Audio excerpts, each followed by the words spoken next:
Kuna mtu unaitwa Queen, na wakati tunaendelea kuomba kwa ajili ya maombi haya, Roho Mtakatifu anazungumza kwa habari ya kusamehe. Anasema unapaswa kusamehe kwa sababu unapoendelea kubeba, sijui ni nani ambaye umembeba kwenye moyo, lakini ni kitu ambacho uko nacho kwenye moyo. Kuna mtu ambaye umembeba kwenye moyo, na unapoendelea kumbeba, kuna madhara mabaya ambayo shetani amepanga kuyatumia kupitia mlango huo. Shetani amepanga kutumia kupitia mlango huo wa kutokusamehe.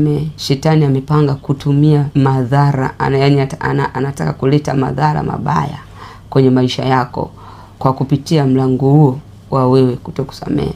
Maana yake apate uhalali wa kuingia na kufanya kibaya kwenye maisha yako. Naona tu mdada wa kike ambao ndio wewe sasa Queen. Alafu ninaona umenyoa nywele zote kabisa. Alafu kwenye upande wa kulia kama kuna mshono kwenye kichwa. Kwenye kichwa kama kuna mshono umeshonwa kwenye kichwa, ni kama umepigwa au kumetokea kitu fulani ambacho kikafanya mpaka kichwa chako kikapata shida na wakakushona. Sasa hayo ni madhara ambayo yamepangwa na adui yaje kutokea. Kwa sasa hivi huna huo mshono, hujapigwa hicho kichwa, uko kawaida.